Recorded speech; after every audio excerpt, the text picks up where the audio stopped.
अस्सलाम dear students, उम्मीद करता हूँ कि सब खैरियत से होंगे। आज की क्लास बहुत इंपॉर्टेंट टॉपिक पे एक classification of angles.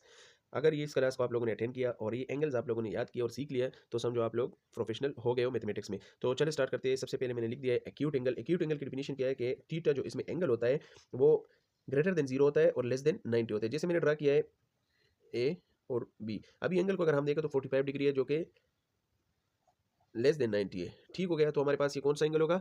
Acute angle. ठीक हो गया। दूसरा सेकंड वन हमारे पास आता है राइट एंगल। जो राइट एंगल है हमारे पास वो हमारे पास जो उसमें एंगल होता है वो 90 के बराबर होता है। एग्जैक्ट ये 90 डिग्री के बराबर होता है। तो अगर कोई एंगल हमें 90 के बराबर दिया हो तो वो एंगल कौन सा एंगल होगा? राइट एंगल होगा। जैसे कि मिसाल के तौर पर ये एक एंगल हमने ले लिया, ये 90 डिग्री है। ठीक हो गया, तो थीटा हमारे पास 90 डिग्री के बराबर है, तो हमारे पास कौन सा है? ये राइट एंगल है। ठीक हो गया। अभी ये थर्ड वन हमारे पास आता है ऑफ्टस। जो ऑफ्टस एंगल है वो हमारे पास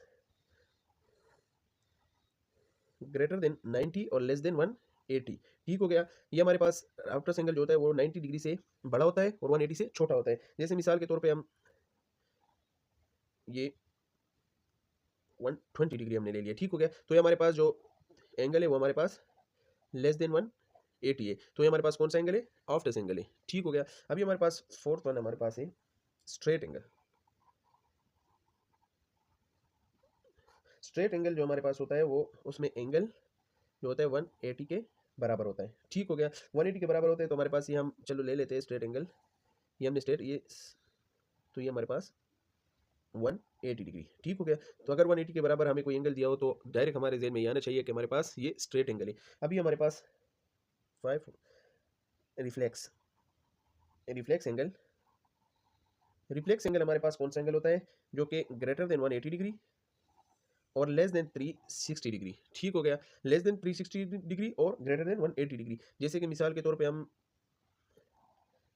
ये हमारे पास 240 डिग्री। ठीक हो गया। अगर 240 डिग्री को हम देखें तो हमारे पास ये जो एंगल है ये लेस देन 360 डिग्री है। ठीक हो गया। और ग्रेटर देन 180 डिग्री है। तो हमारे पास रिफ्लेक्स एंगल वो 240 एंगल और 360 से कम है। तो ये आप लोगों का बहुत इंपॉर्टेंट टॉपिक था जिसमें बाकी काफ़ी स्टूडेंट इसके बारे में पूछ रहे थे कि हम एंगल की पहचान कैसे करेंगे। तो एंगल की पहचान आज आप लोगों ने सीख लिया। अगर वीडियो अच्छी लगी तो वीडियो को लाइक और चैनल को सब्सक्राइब जरूर करें। अल्लाह हाफिज़।